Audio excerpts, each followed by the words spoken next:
Queridos irmãos, muito boa noite. Vamos começar mais uma reunião, domingo, 12 de agosto de 2012.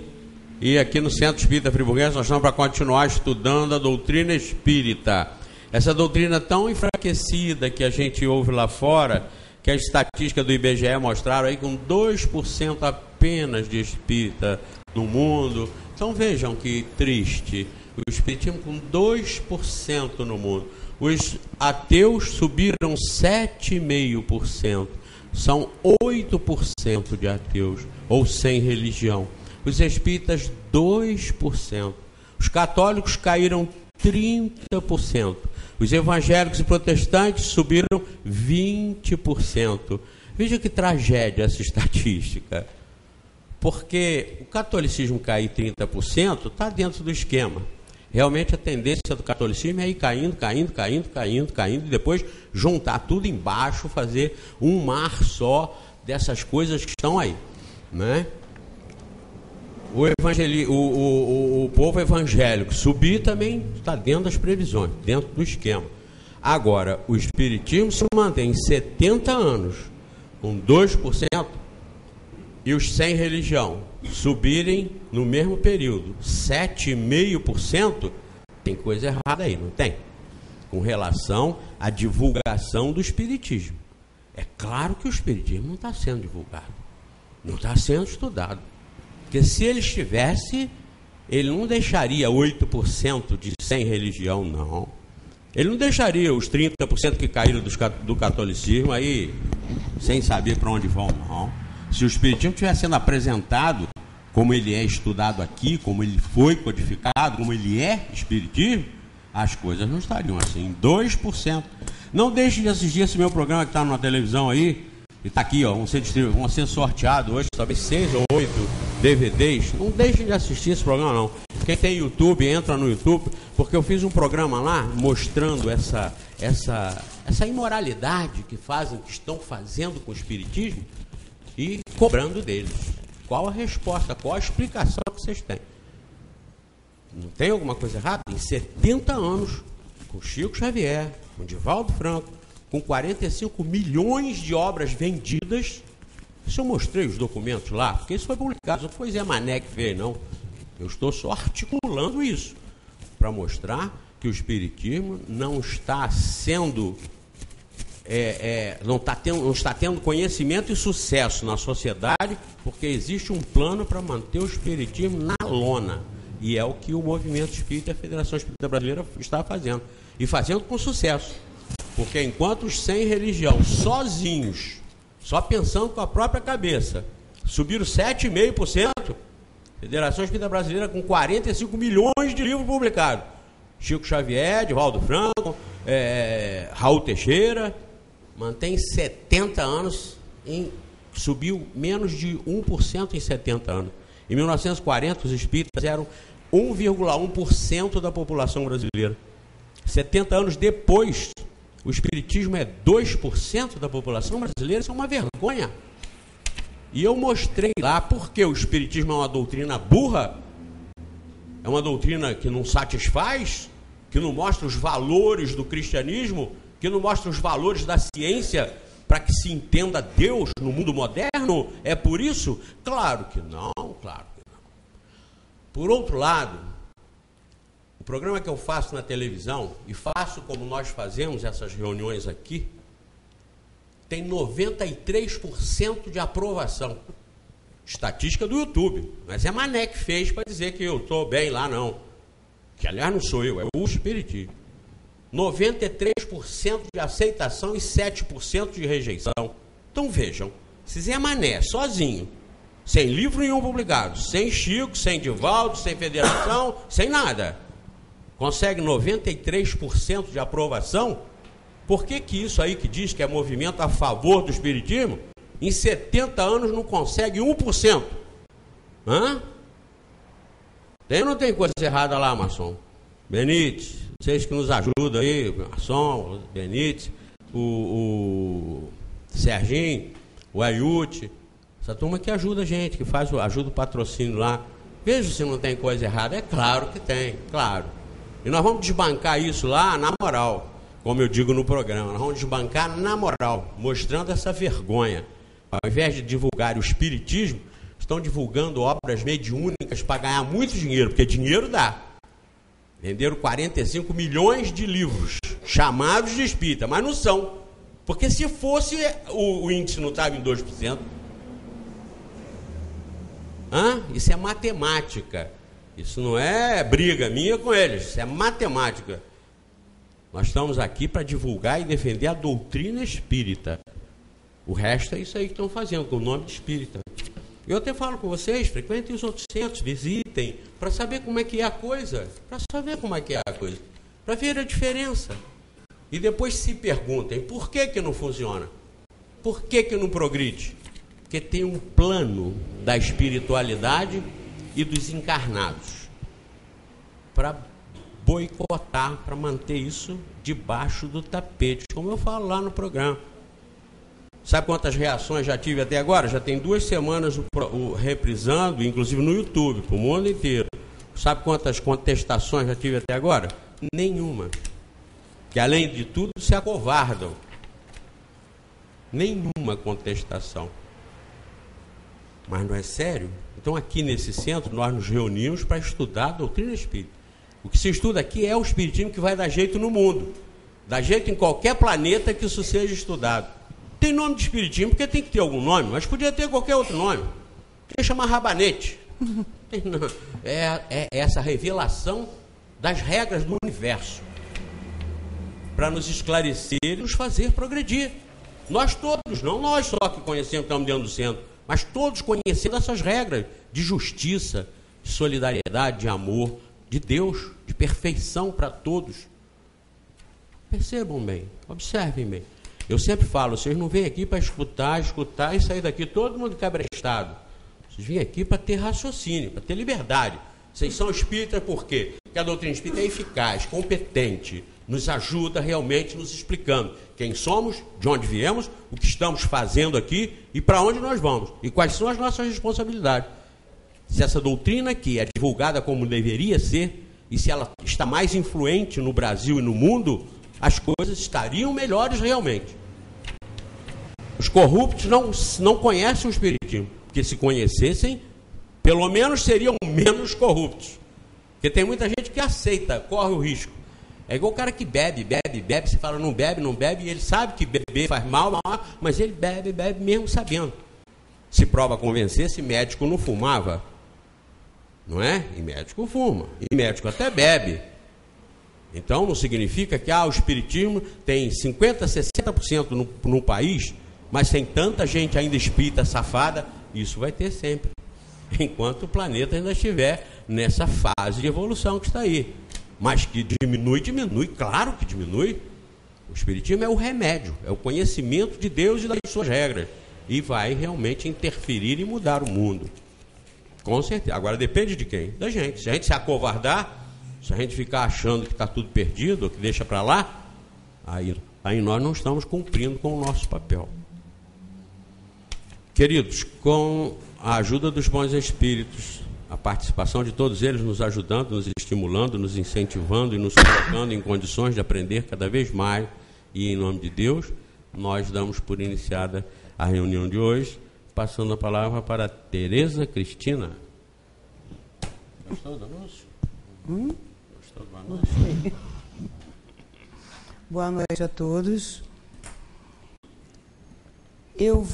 Primeiro eu vou pegar um fiapinho aqui do que o Zé Manel estava falando sobre a questão do aumento dos ateus, né?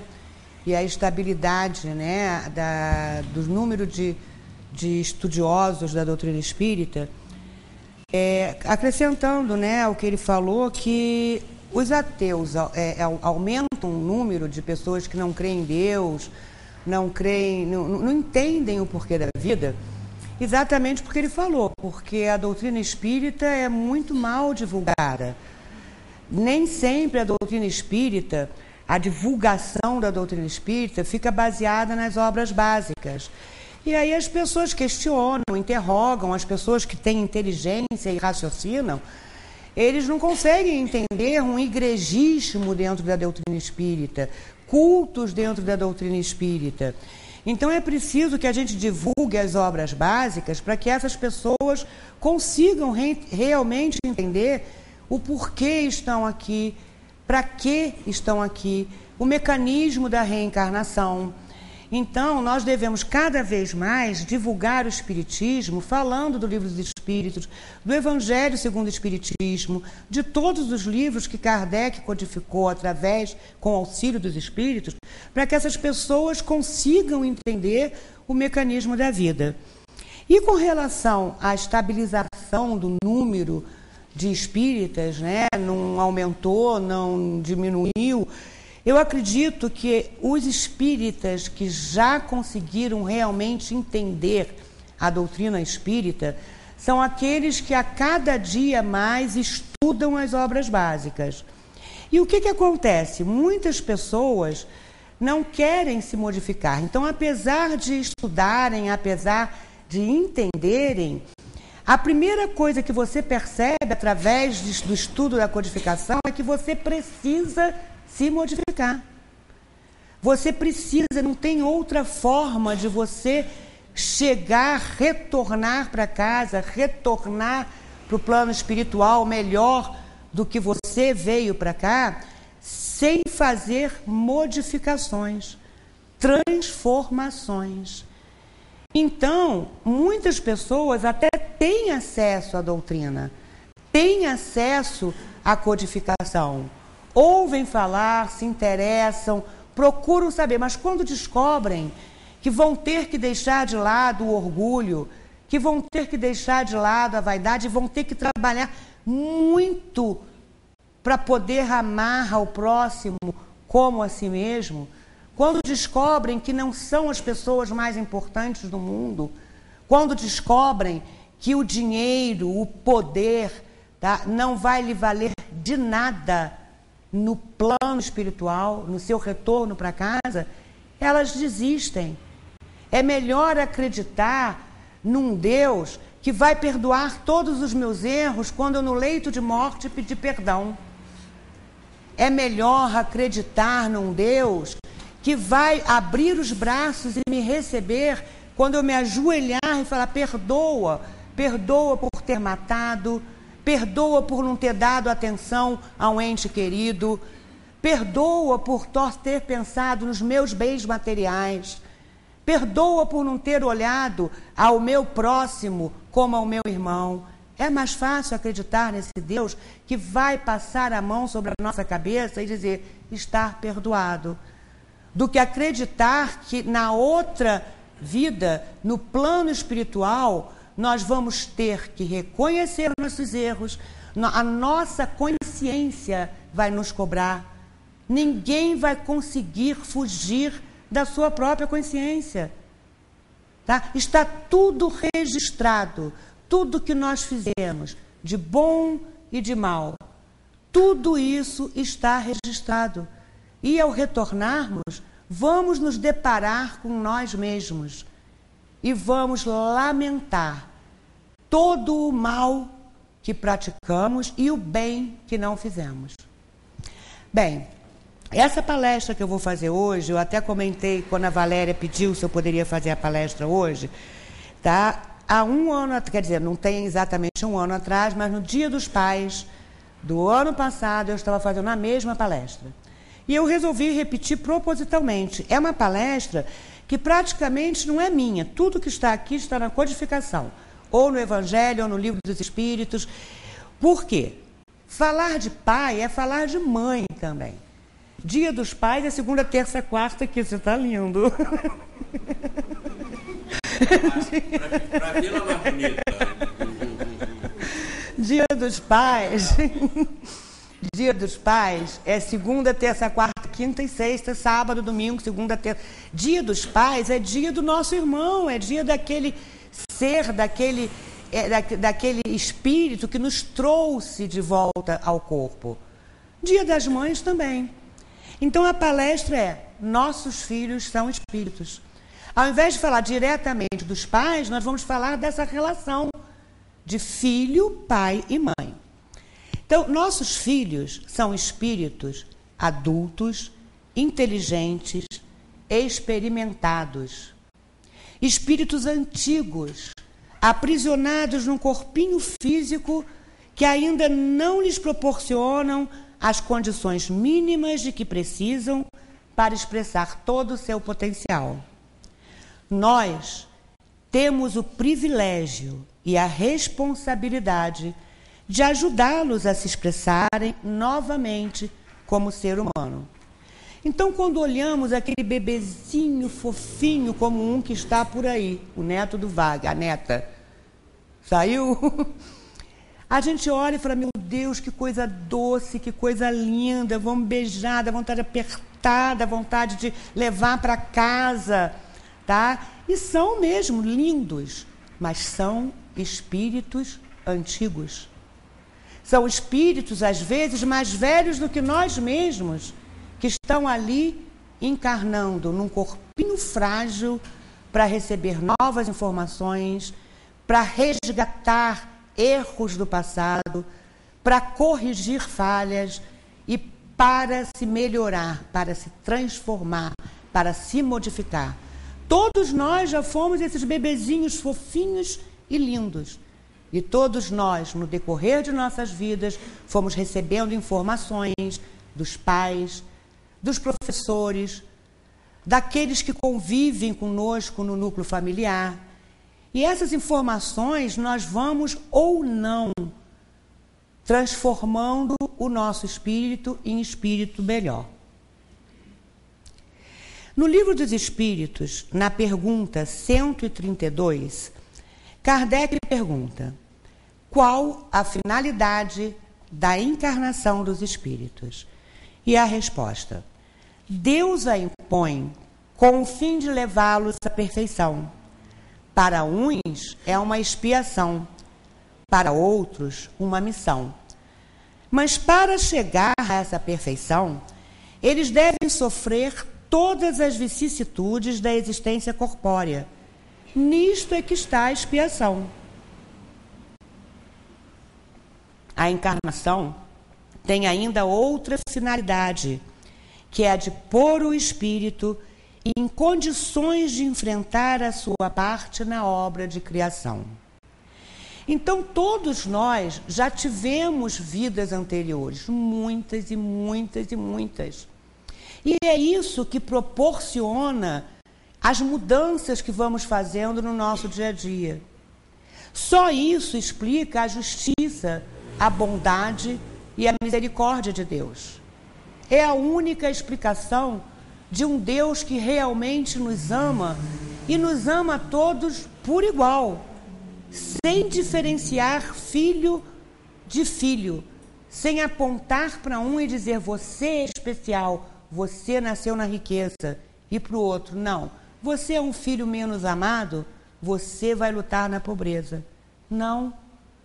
Sempre que nós falamos em riqueza e pobreza, a gente sempre diz que a riqueza é uma das provas mais difíceis que o espírito tem que passar. Porque aquele que vem com o poder do dinheiro, aquele que vem com tudo que precisa, ele tem casa em praia, ele tem bens materiais, a ele vai ser cobrado o auxílio que ele dá ao seu próximo, que o que fizeste da sua riqueza. O que fizestes com o dinheiro que eu te dei e que só te foi emprestado? Nada, nada que nós temos, tá, é nosso. Nós usamos aquilo que nós recebemos. E podemos usar para o bem ou para o mal. Podemos usar de forma correta ou incorreta. E tudo isso nós vamos prestar contas ao retornarmos para casa. Assim como vamos prestar contas desses espíritos que chegam até nós como os filhos, e nós temos que orientá-los, nós temos que guiá-los, nós temos que auxiliá-los nesse trajeto encarnatório para que ele aprenda a agir e pensar no bem. Que importância há em ter nascido na família em que nasci? Qual é meu papel na minha família, ali onde eu estou? Nós sempre comentamos que não existe filho em lar errado. É o caso das crianças adotadas. Ele está no lugar onde ele tem que estar.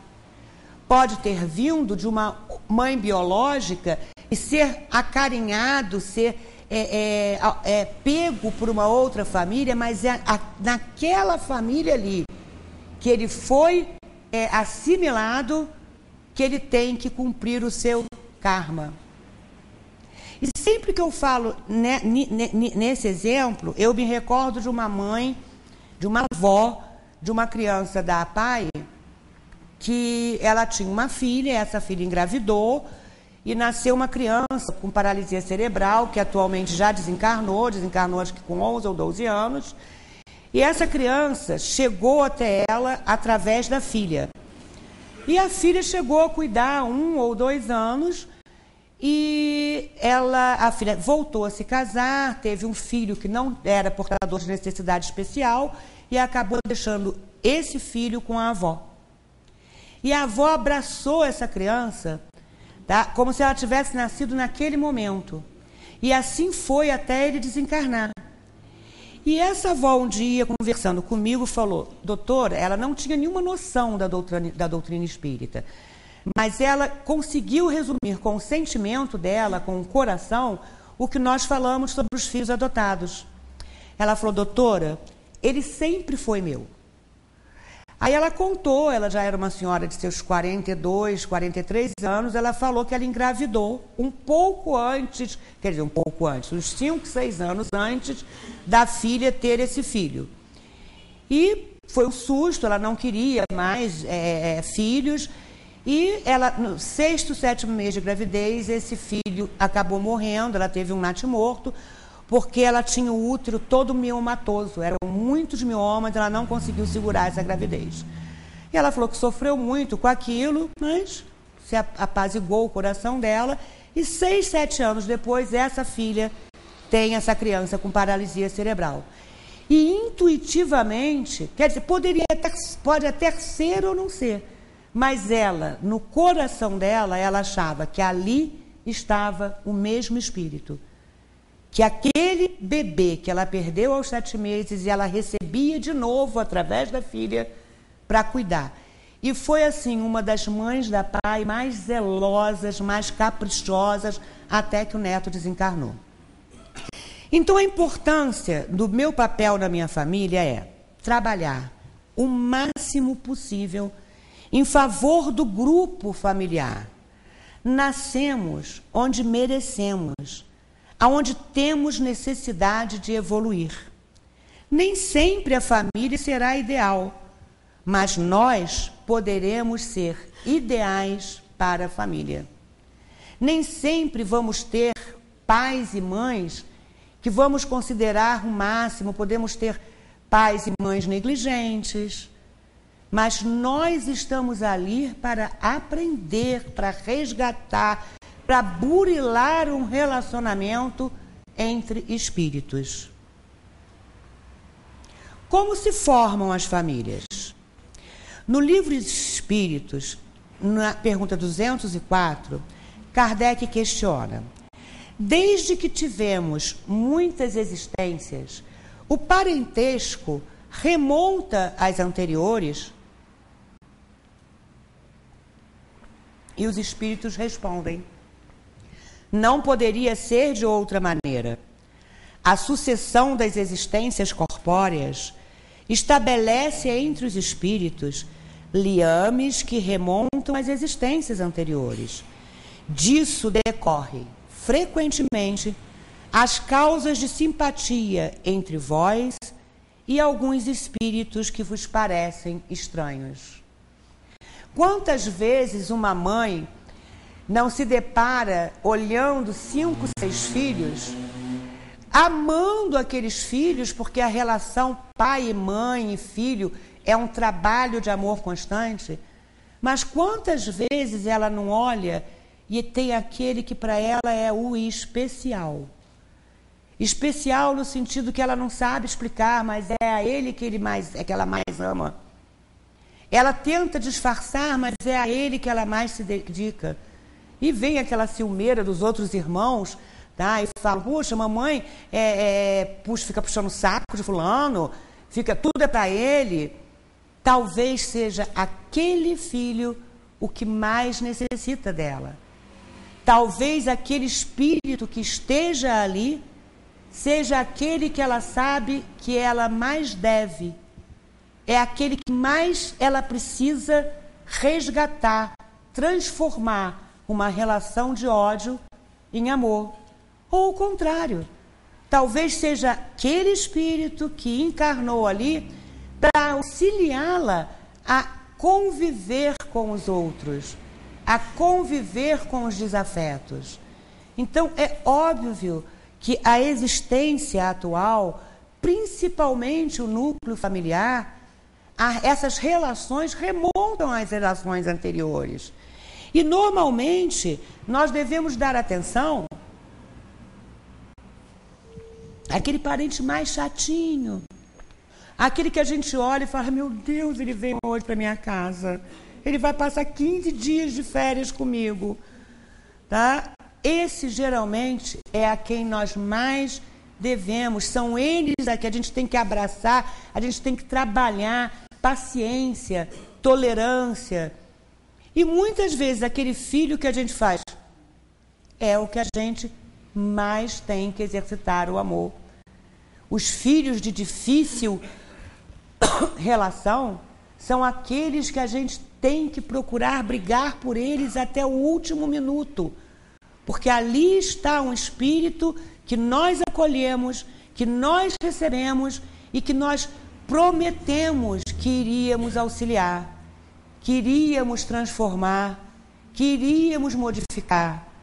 Então, quando nos chateamos com o erro de um filho, é lógico, somos humanos, somos falíveis, estamos ainda num processo evolutivo, temos um nível de evolução ainda muito pequeno para entender os erros que aquele filho comete.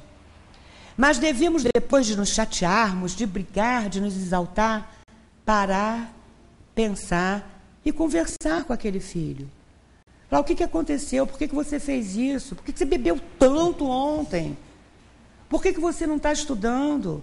O que está acontecendo?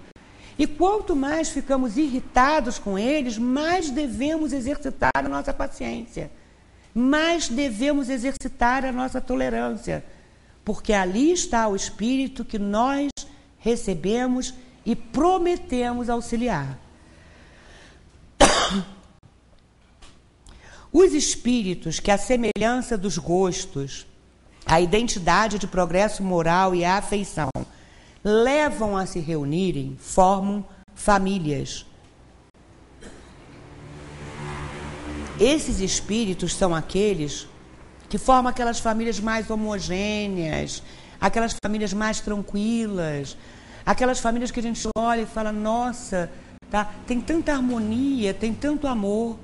São espíritos que, através de encarnações sucessivas, através de idas e vindas, conseguiram se harmonizar naquela questão de sintonia, naquela questão de desejos, naquela questão de amor. E Deus permite que espíritos menos avançados venham se encarnar entre eles.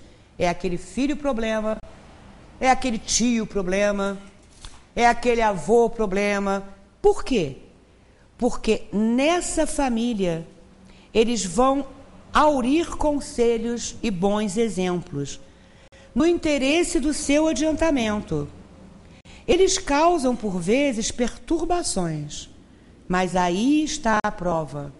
Aí está a tarefa do núcleo familiar ao entender essas perturbações que esse espírito menos avançado, que está ali incluído para receber bons exemplos, está causando, e mais uma vez trabalhar humildade, tolerância, paciência e, acima de tudo, amor.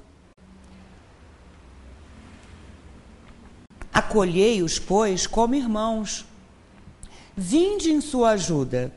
E mais tarde, no mundo dos espíritos, a família se felicitará de haver salvo do naufrágio os que a seu turno poderão salvá-las de outro. Nós encontramos esse texto no Evangelho segundo o Espiritismo, capítulo 19, item 9. No Livro dos Espíritos, pergunta 209, Kardec questiona: por que pais bons e virtuosos têm filhos perversos?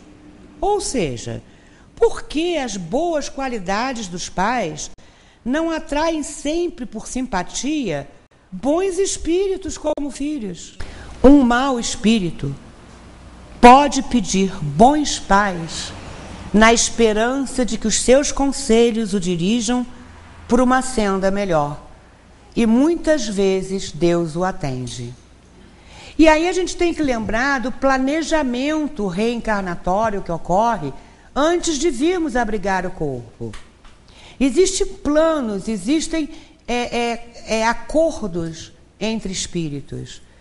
E eu, que já não preciso mais passar por tanta dor, e aquele outro espírito que talvez não precise, resolve acolher um espírito que sabe que vai lhe trazer sofrimento, mas com o intuito exatamente de tentar transmitir àquele espírito nova conduta, novo traçado de vida. Espíritos que vêm resvalando em erros, que vêm resvalando na criminalidade, que não conseguem se moralizar, podem vir como filhos de pessoas totalmente morais, pessoas totalmente exemplificadoras de caridade, de amor ao próximo, exatamente para ver se o exemplo daqueles pais consegue repercutir, tá, no seu âmago, para que ele tenha a chance de se transformar. Quantas mães, quantos pais visitam seus filhos em presídios e estão lá, às vezes, por crimes cruéis, por crimes hediondos, mas eles não deixam de amar esses espíritos, eles não deixam de amar esses irmãos que estão lá dentro e que eles acolheram. Porque eles entendem que, apesar de tudo, apesar de toda a luta que eles tiveram, os espíritos não reagiram, os espíritos não lutaram, não aprenderam. E existem outros também que não lutaram por aquele filho. Aquele que brigou, que foi até a última gota de suor para auxiliar o filho que resvala no erro, vai ser cobrado muito diferente do que aquele que deixou correr solto, do que aquele que simplesmente desistiu. Falar, ele faça o que ele quiser da vida dele, ele já tem 40 anos, não quer trabalhar, não trabalha, quer usar droga, usa. Por isso que muitas vezes a pessoa fala, tá, não tem aquela coisa, filho para mãe é criança até morrer. Enquanto a mãe está viva, enquanto o pai está vivo, ele olha aquele indivíduo ali que tem 60, 70 anos como se fosse uma criança. Ele ainda quer acolher, ele ainda tem esperança de modificar. Ainda é o bebê, aquele bebezinho que ela recebeu, que ele recebeu lá no início, tão frágil. Aos 50 anos, os pais costumam enxergar aquele espírito daquela forma e não desistem dele. No Livro dos Espíritos, na questão 210, Kardec pergunta: os pais poderão, pelos seus pensamentos e suas preces, atrair para o corpo do filho um bom espírito em lugar de um espírito inferior? Não. A cada pai, a cada mãe vai ser dado um espírito que ele aceite receber e que ele precise resgatar. A cada pai e cada mãe vai ter o filho certo. É o que nós já comentamos a respeito do filho adotado. O filho biológico é a mesma coisa. Não existe filho em lar errado. Mas esses pais podem melhorar o espírito da criança a quem deram o nascimento e que lhes foi confiada. Foi o que acabei de comentar. a luta dos pais pela exemplificação. Por isso é tão importante, ao recebermos esse espírito que está retornando para o corpo, procurarmos cada vez nós nos moralizarmos, procurar cada vez nós nos modificarmos, nos transformarmos, porque esses espíritos vão nos copiar. Eu muitas vezes atendo crianças no consultório onde eu sou questionada pelo pai ou pela mãe se a ansiedade é hereditária. Eu falo não. Ansiedade não é hereditária. Não existe o gene da ansiedade. Existe cópia de comportamento.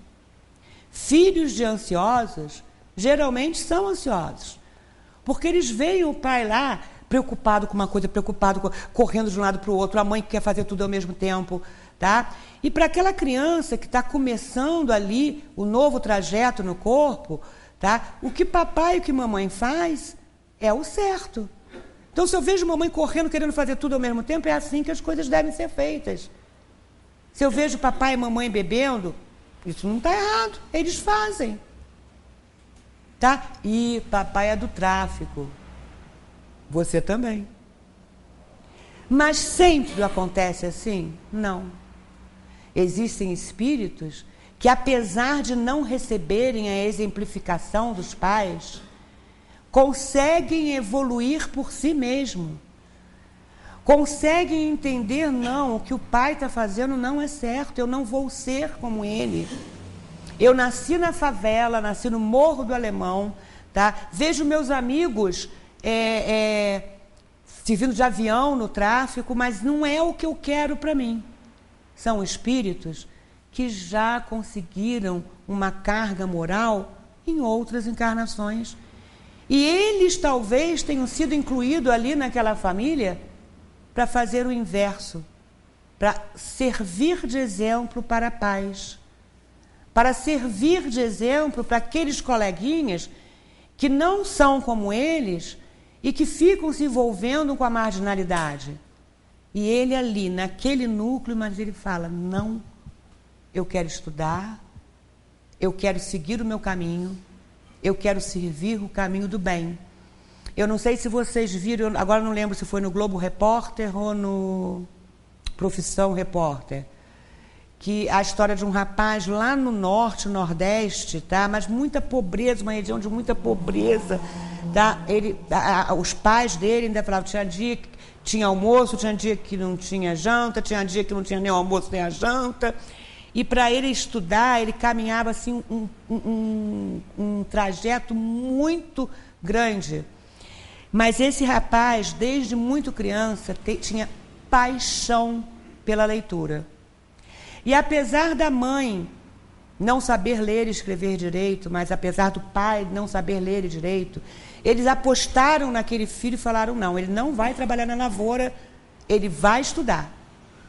E por mais dificuldade que eles passassem, esse menino ia e voltava, e ele começou a pedir livros para os professores. Quanto mais ele lia, mais ele queria ler, mais ele queria ler. Para concluir, ele agora prestou vestibular, passou no vestibular, agora eu não me recordo para que cidade, mas ele não vai ter a mínima chance de visitar os pais, porque é muito distante, só mesmo em férias, uma universidade federal.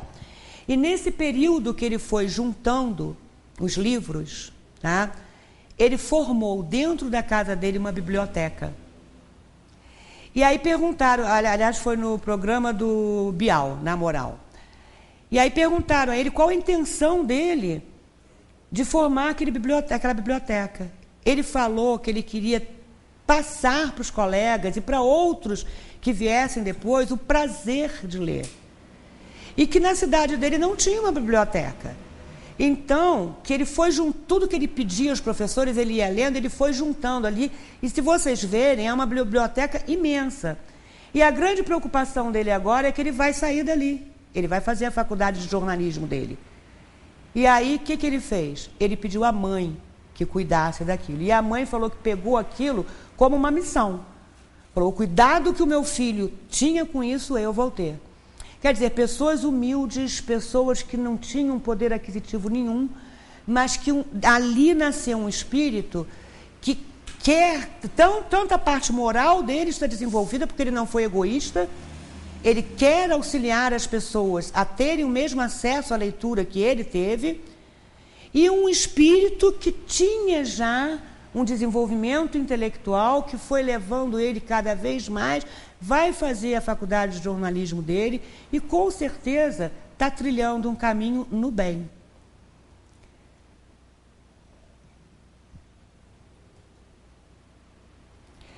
Que tipos de famílias nós encontramos? No Evangelho segundo o Espiritismo, capítulo 14, item 5, nós encontramos: todo aquele que faz a vontade de Deus, este é meu irmão, minha irmã e minha mãe. Então, família somos todos nós. Nós todos somos filhos do mesmo Pai.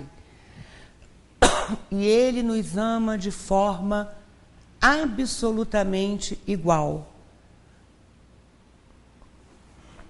Todas as vezes que eu falo isso, eu dou sempre o mesmo exemplo. Não adianta eu querer me achar mais amada do que aquele presidiário que está lá numa prisão de tolerância, como é que fala? Segurança máxima, tá? Eu ia falar tolerância máxima. Aquele irmão que está lá numa prisão de segurança máxima é tão amado por Deus quanto eu. E se eu não achar assim, eu já estou exercitando orgulho e vaidade. Porque Ele criou a todos nós. Se aquele irmão resvalou no erro, ele não aproveitou a encarnação. Ele que errou. Eu estou um pouquinho melhor e já consigo não matar, já consigo não roubar, já consigo não traficar. Ele ainda não aprendeu isso. A única diferença é que ele vai vir mais vezes, mais vezes, mais vezes. E por mais que algumas pessoas não gostem de ouvir, todos nós, filhos de Deus, vamos chegar à perfeição de Jesus. Porque Jesus começou como nós. Um espírito simples e ignorante que foi se burilando, se trabalhando, exercitando amor, exercitando humildade, exercitando, tá, o doar-se, até que chegou ao ponto de encarnar neste planeta como o espírito mais puro que já recebemos. Então existe o parentesco corporal e o parentesco espiritual.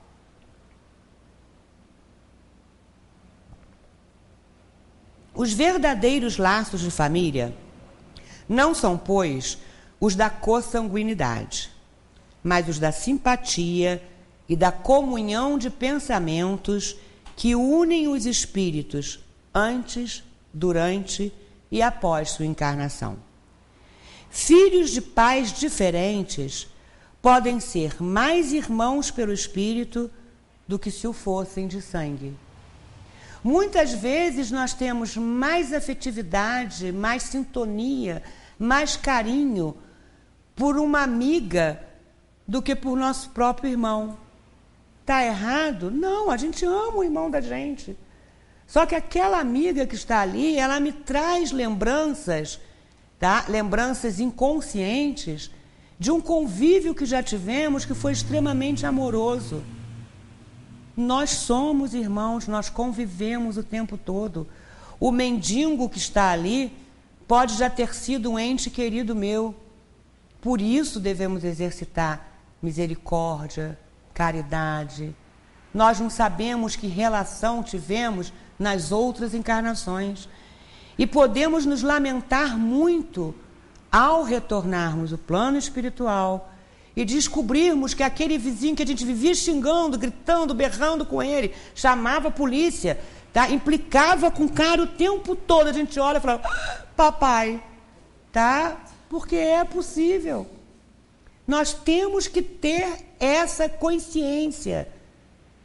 Convivemos agora como amigos, como inimigos, como pai, mas já tivemos existências atrás de existências.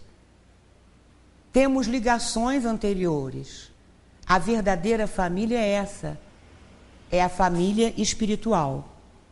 As famílias pelos laços espirituais e as famílias pelos laços corporais. As primeiras, as famílias pelos laços espirituais, são duráveis e se fortalecem pela depuração. Se perpetuam no mundo dos espíritos através de diversas migrações da alma. Ou seja, temos parentes anteriores, familiares espirituais, que estão lá em cima torcendo, eles não estão encarnados no momento, mas eles têm tanto amor, eles têm tanto carinho pela gente, que eles estão lá torcendo a cada segundo para dar tudo certo nessa encarnação. E podemos, numa próxima encarnação, voltarmos juntos. Tá? No momento não era necessário que o espírito que está lá agora estivesse conosco, mas na próxima podemos voltar. E vamos cada vez mais nos amando. É aquele espírito que a gente no momento não se relembra dele, pelo esquecimento que temos das encarnações anteriores, e ao desencarnarmos e que a nossa visão espiritual estiver clara, a gente vai olhar e falar, meu Deus, e ele estava lá o tempo todo nos protegendo, tá? Nos aconselhando, tá? Nós que às vezes não ouvimos. Agora, as segundas, as famílias pelos laços corporais, que são as famílias que nós temos agora, elas são frágeis como a matéria. A matéria é frágil, a matéria vai acabar. E se extinguem com o tempo. E frequentemente se dissolvem moralmente desde a vida atual. Exatamente porque nós nos esquecemos de exercitar o amor, a tolerância. Então, alguns de nós evoluem mais rapidamente do que o outro. Então, nos distanciamos. Eu consigo seguir o meu caminho, eu consigo me moralizar, mas o meu marido, ele não está seguindo o mesmo caminho que eu, por mais que eu tente simplificar, por mais que eu tente auxiliar, ele está lá, continua egoísta, continua só pensando nele. Então, eu estou fazendo a minha parte. Será que ele está fazendo a parte dele? Ele está deixando passar o momento. Ele está perdendo essa abençoada oportunidade que nós recebemos. E aí eu vou me distanciar dele. Porque eu vou, na minha bagagem, levar uma conquista maior do que a que ele vai levar. E aí ele vai ter que retornar em outro momento, em outra família, com outra pessoa, tá? Para poder trabalhar mais essa situação que ele não resolveu nessa. E a questão do ensinamento da doutrina espírita faz com que a gente consiga até aceitar melhor essas relações, né, de casamento que não dão tão certas como a gente imaginava. Porque quando a gente casa, a gente imagina que vai ser tudo flores, né? Nossa, vai ser tudo uma maravilha, um amor, beijinho. E aí, no decorrer dos anos, a gente vai descobrindo que não é assim. A doutrina espírita faz com que a gente, inclusive, entenda melhor o que está acontecendo ali. São dois espíritos que, na realidade, estão ali guerreando. Né? Não tem nada de amor eterno. Eles se apaixonaram para haver ali um resgate. Que características herdamos de nossos pais? No Livro dos Espíritos, na pergunta 207, a gente vê: os pais transmitem aos filhos quase sempre semelhança física. Kardec pergunta: transmitem também semelhança moral? Não, porque se trata de almas ou espíritos diferentes. O corpo procede do corpo, mas o espírito não procede do espírito. Cada um de nós vem com a sua bagagem.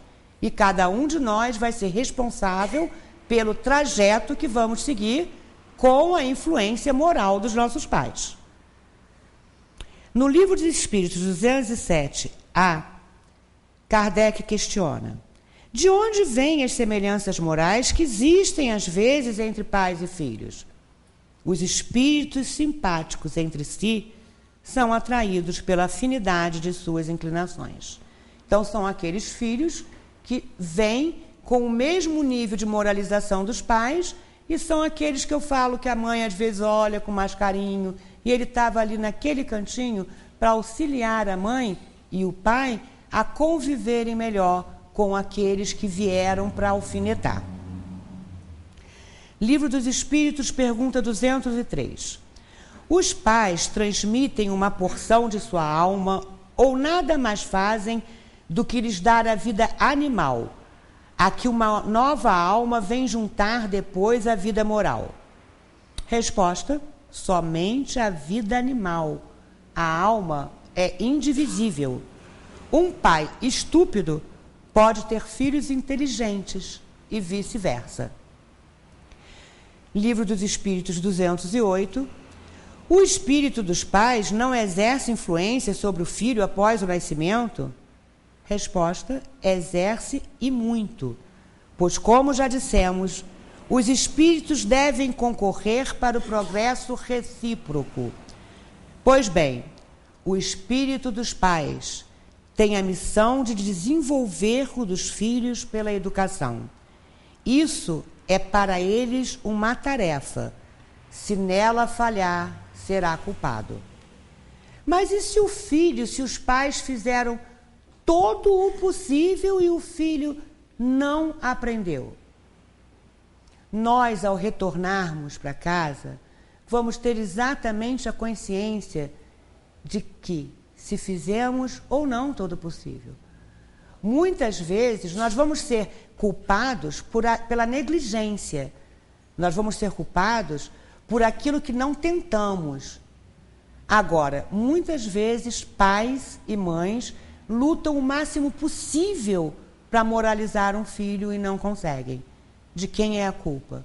Do filho, que não aprendeu, que não aproveitou a oportunidade que teve junto àqueles espíritos que tentaram auxiliar a sua moralização. Quanto aos pais que falharam em sua missão? Certos pais, no Evangelho segundo o Espiritismo, capítulo 14, item 3. Certos pais, é verdade, menosprezam seus deveres e não são para os filhos o que deveriam sê-los, mas cabe a Deus puni-los e não aos seus filhos. Não cabe a estes censurá-los, porque talvez eles próprios merecessem que fosse assim. Então, são filhos que não recebem todo o apoio dos pais, mas que ficam julgando esses pais, depositam esses idosos em abrigos, tá? Acham que não tem para ele, não tem necessidade de cuidar daquele idoso, porque não foi cuidado. Cada um tem que fazer a sua parte. Se os meus pais me negligenciaram e não me cuidaram, eu não vou agir como ele, negligenciando ele quando ele necessita de mim e não cuidando dele na terceira idade. A cada um será cobrado segundo os seus atos.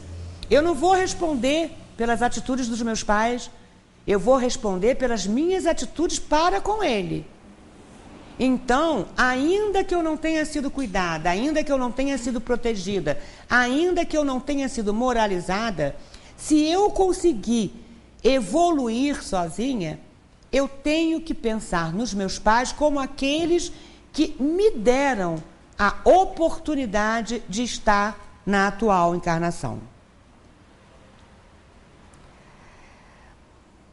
As fortes provas são quase sempre o indício de um fim de sofrimento e de um aperfeiçoamento do espírito. Quando aceitas por amor a Deus, é um momento supremo e nele, sobretudo, importa não falir murmurando, se não quer perder-lhe o fruto e ter de recomeçar. Em lugar de vos lamentardes, agradecei a Deus, que vos oferece ocasião de vencer para vos dar o prêmio da vitória. Isso serve tanto para os filhos quanto para os pais. Não adianta eu ficar, ai meu Deus, que filho miserável, tá? Não faz nada por mim. Ai, meu Deus, que mãe desgraçada que eu fui ter. Não faz nada por mim. Vamos parar de nos lamentar, vamos parar de reclamar diante das situações, principalmente nós que já sabemos que essas situações não ocorrem por acaso. Então vamos trabalhar em nós o nosso crescimento, exercitando a paz íntima, o autoconhecimento, quais são os meus defeitos, em que eu tenho que me modificar, em que eu vou trocar, tá? Ai, não aguento mais olhar para a cara da minha mãe, ela está muito chata, tá? Ai, não, peraí, só um instantinho, ela já está com 80 anos, deixa eu parar um tempinho, ela vai repetir a mesma coisa 20 vezes, eu finjo que eu não ouvi. Então a gente fica lá, né, tá, é assim, tá? Um pouquinho de carinho, um pouquinho de amor, uma visita de 15 minutos, tá? Tudo isso são coisas que, não tenho tempo, trabalho demais. Temos tempo sim. Temos tempo, arranjamos tempos para outras coisas.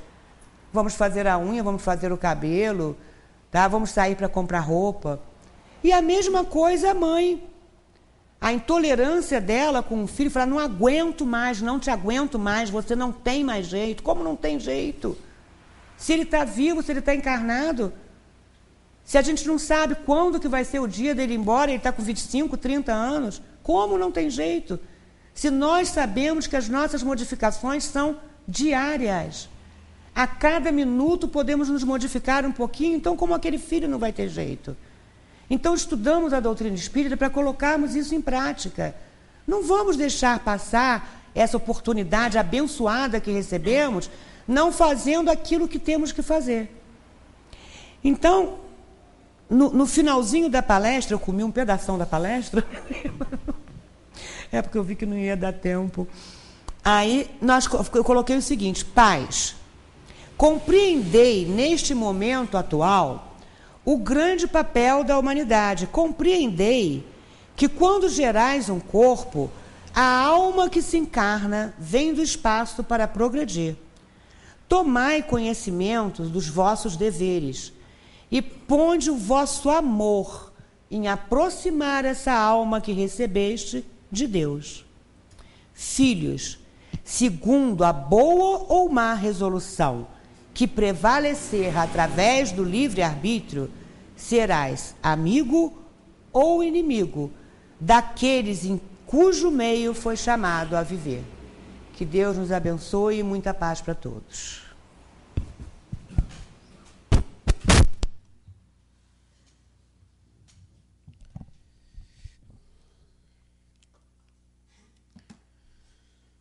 Muito bem. Vimos como pode ser feita uma linda palestra abordando o tema atual, abordando o prato do dia dos pais hoje, não é? Fundamentado na doutrina espírita. Os espíritas, para estudar o espiritismo, nós, para aprendermos o espiritismo, só ficar mirabolante, andando por aí, nas periferias, lendo tudo que se diz espírita. O espiritismo começa aqui. Quem quer conhecer espiritismo tem que ser aqui nos 5, começando no Livro dos Espíritos. Se não for por aqui, não vai aprender espiritismo, não. E é fácil, é simples, eu garanto para vocês. Começar por aqui, vocês têm segurança.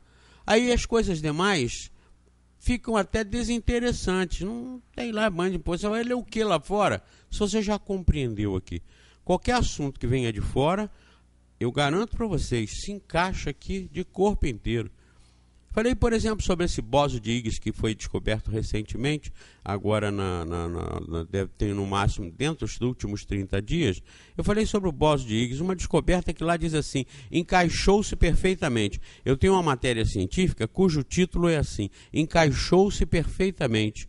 E eu falei na televisão aqui, encaixou-se perfeitamente aqui no Livro dos Espíritos, na questão 22 do Livro dos Espíritos. Mas é claro que essa matéria não está se referindo ao Livro dos Espíritos. Essa matéria está dizendo que encaixou-se perfeitamente em todas as teorias científicas altamente avançadas que já diziam isso aqui. E eu disse, isso aqui, o Livro dos Espíritos, já diz isso aqui há mais de 150 anos. Então a doutrina espírita é uma doutrina séria, é uma doutrina fundamentada. Quando as pessoas não querem aceitar por não querer responsabilidade, Eu sei, é natural, convivi com pessoas que aceitavam a tese espírita, mas não abraçavam porque não queriam responsabilidade. Mas e daí? Tudo bem, é aquela história de você errar sabendo. Muito será pedido a quem muito foi dado, e de acordo com o conhecimento, o indivíduo será julgado. Mas isso é problema de cada um.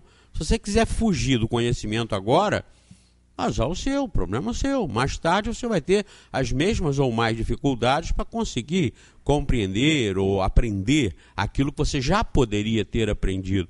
Então, por quê? Se você pode realizar a sua vida em 5 anos, 10 anos, por que você vai levar 20 ou 30? Leva os 5, 10, porque depois tudo de bom virá pela frente. O de bom é aquilo que está sempre mais à frente. Porque o de bom que está mais à frente é aquilo que nós vamos chegando com o conhecimento que nós vamos preenchendo na vida. Nunca ninguém sai da ignorância para a sabedoria, passando por fora. Não existe isso. Nós vamos da ignorância para a sabedoria passando por dentro, passando pelo aprendizado, pelo conhecimento. Responsabilidade? Sim, mas e daí? É necessário. Responsabilidade não é castigo, não dói, não dói. Assim como orar não dói. Não sei por que tantas pessoas quando oram fazem uma cara que parece que estão sentindo dor. Já repararam? As pessoas orando, tem que desmistificar isso. Deide, não precisa fazer cara feia porque está falando com o Senhor. Não dói. Então vamos ser normais. Vamos ser normais. Vamos apelar para a inteligência, para o raciocínio, para o bom senso e eliminar medo de Deus, medo de espírito. Acabem com isso, isso é bobagem. Sejam vocês, sejamos nós, com bons propósitos, com boas intenções. Façamos a nossa parte e não tenhamos medo de nada. Porque aí Deus está conosco. E como eu sempre lembro, Deus não está lá em cima. Está aí, está dentro de nós, está em todo o universo. Somos nós que temos que abrir as vibrações, os corações, os bons sentimentos, para nós sermos inundados por Deus. Ele está aqui, está em toda parte. Prestem atenção nisso. Vejam, uma palestra linda, fundamentada no Livro dos Espíritos, no Evangelho segundo o Espiritismo. Se fosse preciso, poderia dar até alguma escapulida para Gênesis, para o céu e inferno. Ou seja, aqui dentro nós temos recursos e elementos para fazer brilhantes palestras, brilhantes estudos, brilhantes entendimentos. E tem mais, ninguém é obrigado a ficar torturado a vida inteira tendo que ler, nada. Uma vez entendida a mecânica da coisa, é viver a vida, é aprender a vida no dia a dia, com a família, com os vizinhos, como ela disse aqui, com os problemas, com as pessoas mais complicadas, outras menos complicadas. É a vida, é a vida. Nós não vamos resolver o nosso problema na igreja ou no centro espírita em si. Nós vamos pegar recursos no centro espírita para viver a vida normal, alegre, feliz e contente. Não envolve conhecer a religião, conhecer Deus, não envolve você perder a alegria, perder as vibrações da vida. Não. Nós temos só que conciliar tudo isso com um objetivo tranquilo, seguro, da nossa perfeição, que será feita por nós, mais ninguém. Cada um tem que fazer a sua. Olha como isso é bonito. E mais bonito ainda quando garante aqui ninguém no inferno. Se por acaso estiverem no inferninho por aí, é passageiro. Daqui a pouco passa. É um percurso, é um incidente de percurso, mas passa. Vai passar quando a gente se superar. Não é lindo isso? Não é legal? Eu acho maravilhoso, mas tem até gente que não acha. Mas se for pensar sensatamente, vamos cair nessa realidade. Hoje eu estava conversando com a Ângela e ela falou assim, alguma coisa saiu sobre teologia, um curso de teologia e tal. Eu falei, pois é, estuda-se teologia sem que ninguém conheça Deus. Então o estudo de teologia é uma coisa furada, abstrata, é algo assim irrelevante. Estudar teologia, formar-se em teologia, nada mais abstrato e bobo do que isso. E eu disse para ela, o maior teólogo do mundo, eu posso dizer que é o Bento XVI, porque ele é o chefe da Igreja Católica, que detém mais de 1,2 bilhão de adeptos. Não é para qualquer um ser o chefe de uma igreja desse tamanho. Não é para qualquer um. Então ele é o maior teólogo do mundo. Disse ele e isso está escrito, e eu de vez em quando mostro isso, porque isso eu vou mostrar até eu morrer. Enquanto eu estiver pregando, eu tenho que mostrar, para mostrar as fragilidades desse sistema que está implantado no planeta em termos de religião, para mostrar as fragilidades, porque eles mesmos não entendem nada de Deus. Quando o Bento XVI, visitando aqueles campos de concentração, aqueles fornos crematórios em Auschwitz, ele disse que ele ficou chocado. E ele disse assim: onde estava Deus quando aconteceu isso? O Papa perguntou isso. Eu tenho isso escrito entre aspas. E de vez em quando eu mostro na televisão. Eles não gostam, claro. Mas olha, sinceridade, o que a Ângela falou hoje. Foi um momento em que ele foi humano, em que ele foi gente normal. E naquele impulso de humano, de normal, ele falou: mas onde estava Deus quando isso aconteceu? Porque permitiu esse triunfo do mal sobre o bem? Isso foi perguntado pelo Bento XVI. E o que a Ângela comentou hoje foi isso. Foi o momento de humanidade dele, o momento de sinceridade, o momento em que ele foi ele, e não igreja, e não caixa, bitola. Ele foi sentimento, e não é verdade. Se qualquer um de vocês, qualquer um de nós perguntar por quê? Por que os mendigos, homens de rua, devolveram o dinheiro que acharam?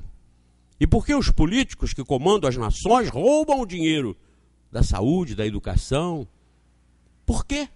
Se você perguntar isso, você começa a questionar Deus. Deus jamais poderia ter criado cada um de nós no momento dessa encarnação, no momento da concepção do corpo. Até porque, se ele tem a forma dos honestos, e que tem muitos, por que não aplica a forma para todos? Se ele tem a forma da paz, de Irmã Dulce, de Gandhi, de Martin Luther King, por que não aplica esse mecanismo da paz, da sabedoria, para todos? Então, se fizermos as perguntas, obrigatoriamente nós vamos chegar ao Espiritismo. Caímos no Espiritismo. A doutrina que explica isso, que com as nossas divergências, Deus com os nossos problemas, Deus com os filhos problemas, Deus com os pais problemas, como ela destacou muito bem. Todos nós estamos aí para nos ajudar, sermos úteis uns aos outros, dentro dos limites que nos sejam possíveis. Muitas vezes os filhos não deram certo, não foi por culpa dos pais. Os pais fizeram o que tinham que fazer. Mas os filhos têm também as suas responsabilidades. No momento que se reintegram no conhecimento da vida, têm consciência plena do que estão aí para fazer, aí já é com eles, não é mais com os pais. Não é mais com quem os deu amor, carinho, educação e tudo durante uma existência. Não é? Então pensemos nisso. E vejam como dentro da doutrina espírita, dentro da codificação da doutrina espírita, nós temos os recursos para entendermos, comentarmos, estudarmos, analisarmos todos os aspectos da vida. Do bóson de Higgs, que por acaso, Deide, não resolveu nada, porque o que o bóson de Higgs veio provar é que essa matéria que tem esse arranque, teve lá no Big Bang, lá no início do universo, com esse bóson de Higgs, isso só explicou 5% da matéria do universo, só 5%. Porque 25% é de matéria escura. E 70% é de energia escura. Então, do universo não se conhece nada, 95% do universo. Esse bóson de Higgs aí, agora, essa grande descoberta, apenas explicou os 5%, viu, Marção? Apenas os 5% da matéria do universo. 95% nós ainda vamos entender um dia. Como diz no Livro dos Espíritos, a matéria existe em formas que vocês jamais imaginaram ou podem imaginar aqui na Terra que ela existe. Mas ela existe e está aí funcionando no universo. E é muito importante e interessante isso.